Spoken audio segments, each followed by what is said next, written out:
Hello, this is Dr. Miller, and today we're talking about camera lenses. Lenses are a critical part of photography. Every camera has a lens. The job of the lens is to gather the light that's reflected from the image that you're trying to capture, and it directs it to the camera's photo chip. These are cameras that are actually computers, and the chip that is in there will actually take the light and create images for you. With a digital single lens reflex camera, you can change the lenses to get desired effects. So serious photographers will have a DSLR and they will change the lenses as they need them to get the best shots.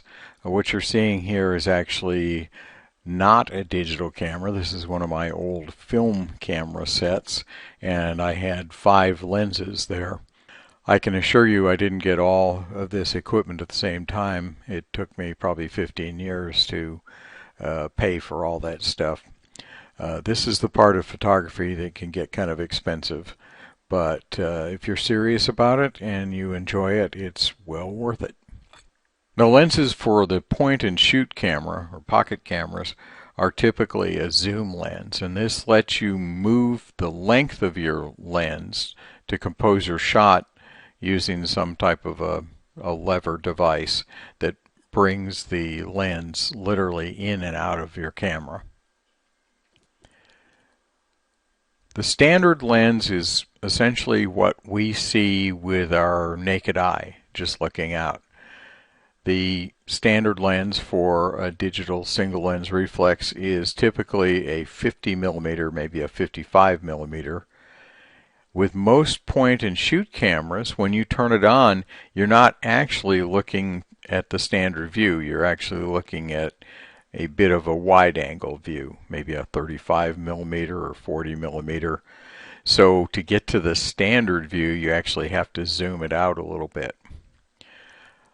A standard lens, if all you have is your digital SLR camera with a 50 millimeter lens, for example, you can still take some great photographs. Let me show you.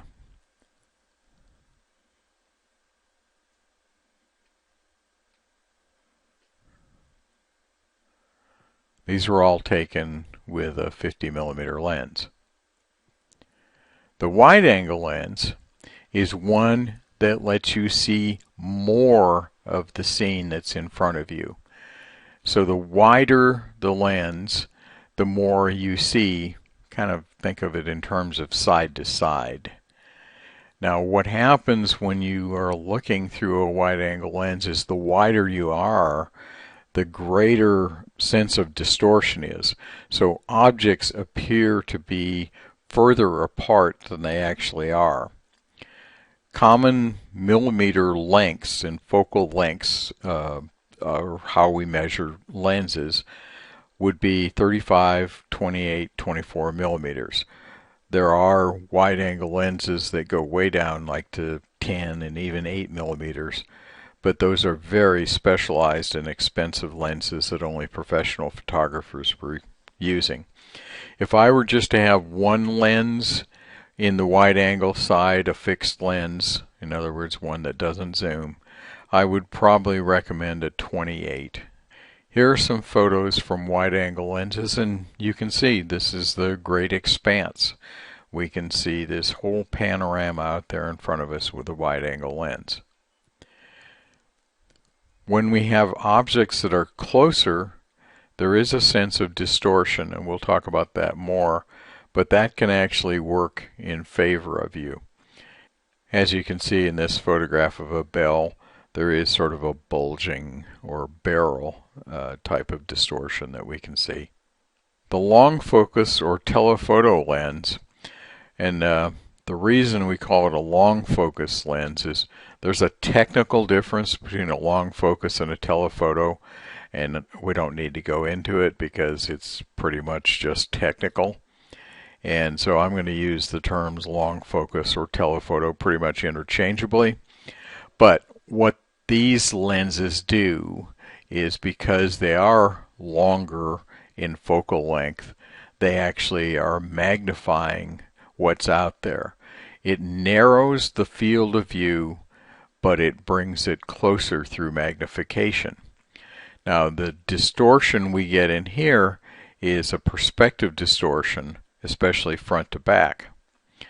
But this works in your favor because you get what is called bokeh, B-O-K-E-H, and that is the effect where you see the subject and then you see the background that's out of focus. So using the longer focus telephoto type lenses will increase your ability to get that effect, which is highly desired on a lot of occasions.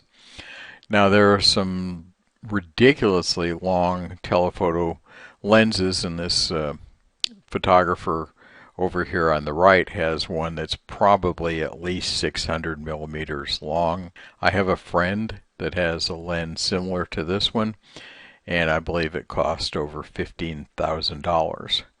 So getting a very long lens brings you a very high price tag.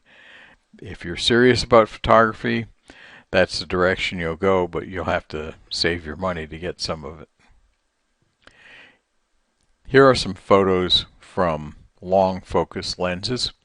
Obviously, one of the great advantages is you can get in to subjects that you just simply couldn't get close to otherwise. And so we see this bird. Now notice the background here has that bokeh effect. It's out of focus.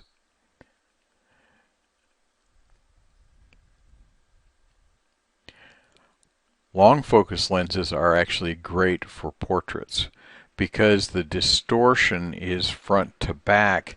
It tends to narrow faces, and if you're using a wide angle lens, the distortion is side to side, and that would spread things out. That's not typically a flattering thing for people. It's said that cameras put weight onto people. Well, that's the reason. If you're using a wide angle lens, people are going to look a little broader. If you're using the telephoto lens, it's a great portrait lens. However, you may have to get back a little ways from your subject. What are some of the advantages of using a wide angle lens? Well, you are going to absolutely move closer to your subject in order to take a photograph. You cannot use the wide angle lens and take a shot of a bird flying 50 feet away. You just aren't going to see it. But in a subject like this with the flowers, the camera was actually very, very close to the flowers that are in the front here. And that's a very dramatic shot because of it. Focusing with a wide angle is actually a little bit easier because you don't have that magnification and you get a little more depth of field effect. If you use the autofocus feature of your camera, as I do, it will probably respond quicker on wide angle settings. Here's a photograph of a jazz group in a club. Most importantly, the wide angle means that you capture more space. So if you're shooting in a situation that's tight, you have to have a wide angle. I shot this in an alley in North Chattanooga. It's actually a fairly narrow alley. And so in order to get the entire graffiti down there, and this says two things I hate are graffiti and irony. This is one of my favorite photographs that I've taken recently because I love the fact that the guy on the bicycle there is reading the graffiti as he's going by. I couldn't have done this without having my camera set for a wide angle effect. Now the downside is that you aren't close to things. So I took this photograph and you can see that the subject building out there just seems like it is so far away. I could make that subject closer, but I would physically have to move way out there on that field to get a photograph where that filled the frame. Now this distortion that I was talking about, and there's really two kinds that you'll see in wide angle photography. One of them is where the edges appear to be stretched or bent away. And this is sometimes called pincushion distortion. So here's a grid that kind of shows you what that distortion looks like. There's another kind of distortion that happens, and that's because of the fact that really what the lens is throwing onto the image sensor is actually wider. And so the image sensor is doing some things to try and correct for it, and that puts in this distortion. This type of distortion is sometimes works and sometimes doesn't. Now for this kid it actually kind of works because his head is just exaggerated in terms of there is some distortion here, but it really doesn't look bad because he's a pleasant looking kid. It looks like he's got a giant head, and that's really okay with him. You may not get away with that if you're taking a photograph of another person, however. Here's how that edge distortion comes into play there with these buildings. See how they appear to be curved towards the center. And you see this all the time. Now you can, in photo editing, make some editing choices that will actually help you get rid of sort of the unpleasant parts of these effects. But a lot of times distortion is not a bad thing. You can really kind of embrace it. In this case, the statue, which is the subject, is actually enhanced because it appears that these buildings are sort of wrapping around it in the framing. Okay, so long lens pros. Well, the big thing is you're magnifying, and therefore you're getting in closer. Now, a result of this is the magnification causes a shallower depth of field. So your subject will be sharp if you're still, and if you're going to be using a shutter speed that is not too slow, so you will get more bokeh, more of that blurring of the background, and that's oftentimes very desired. There is that front-to-back compression that I was describing. Sometimes you'll see a photograph of like telephone poles that appear to be real close to each other when in fact they're like 30 feet apart. That is the front-to-back compression that comes with longer lenses. But for portraits, a lot of times that looks good. The best portrait lenses are typically 85 millimeters to 100 millimeters. So they are telephotoed, but they're not ridiculously telephotoed. Downsize is that because the lens is so long on a telephoto lens, you're aiming at a smaller space, that means you just don't capture as much light. And so that means you have to have the opening, the aperture wider, which is to say a low f-stop, like an f2.4 or 3.5 maybe. And you may need to shoot at a slower shutter speed. Both of those create, along with the magnification, a shallow depth of field and perhaps fuzziness. So you have to be very careful. A telephoto lens with a low f-stop is part of the solution, but they cost a ton of money. So probably the best thing you can do is to use a tripod, crank up your ISO sensitivity level a bit, and shoot at a slower shutter speed. The tripod will help you with that. Now, zoom lenses, and as we mentioned earlier, the point and shoot cameras have the digital zoom lens, but there are also zoom lenses that go onto SLR cameras. So you can select a focal length throughout the range. So for example, you might have a 17 to 55 millimeter, which is sort of a wide to standard. You might have a 28 to 70, which goes wide to slightly telephotoed. You might have a 55 to 200. This is a 75 millimeter to 300 millimeter, which is going to be giving you a pretty good telephoto boost. But see, the f-stop is f4 to 5.6. That's as big an opening as you can get, and that is not a tremendous amount of light when you're out there at 300 millimeters. Point and shoot lenses are set for wide angle, as I mentioned to you.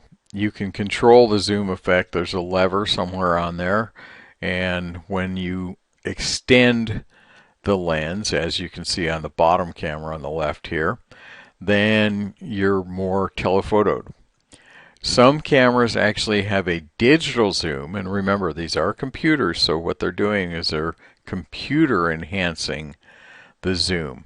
So this is kind of small, but over here on the right, and this is a really good Sony, it's called the Sony CyberShot, and it's a great point and shoot camera. So on the left down here, you can, this guy is down there on that walkway, way down there, and that's as wide back as you're going to see him. But if you zoom in all the way, you get to where you see the person. That's a tremendous zoom range. Cell phone cameras actually have add-on lenses.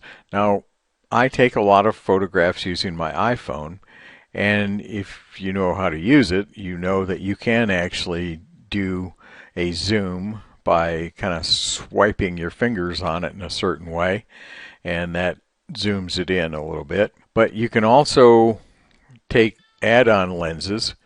I actually have this set up here on the upper right, and there's a wide angle and a fisheye and a telephoto on those three lenses.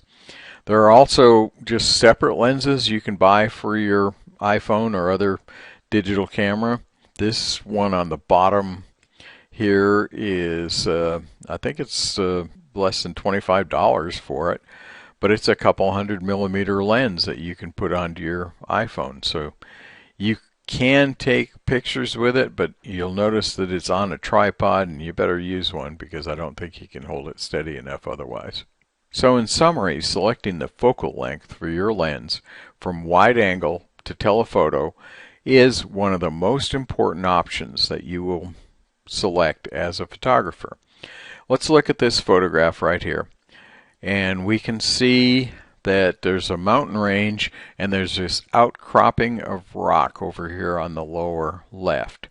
Now in this photograph, which was taken from a ways back with a telephoto lens, what we're seeing is that front to back distortion where the telephoto lens is pulling the background right behind the rocks there. So seemingly those rocks are very close. Now on this same mountain range, same outcropping of rocks, but this is taken with a wide angle lens. So in this case, the photographer had to come up to those outcroppings and take the photograph, but you can see how far back the mountains become, and the distance between the rocks is somewhat exaggerated. So you've got this with the telephoto, and you've got this with a wide angle. Same subject. Okay, let's go back to the photo assignment. If you have a digital SLR camera with a zoom lens or interchangeable lenses, you can do everything. If you have a point and shoot camera with a zoom lens, you're good. If you have a camera with only one fixed length lens, let me know and we'll come up with something else for you to do. It's very important that you understand these aspects of using the camera, but if you don't have the camera that you can apply them to, that's not exactly your fault. Okay, as far as the assignment itself, there's going to be a sequence of photographs that you're going to do. And the sequence will be to select a subject area. The first one is just a landscape, just something out there, like this photograph of the stream.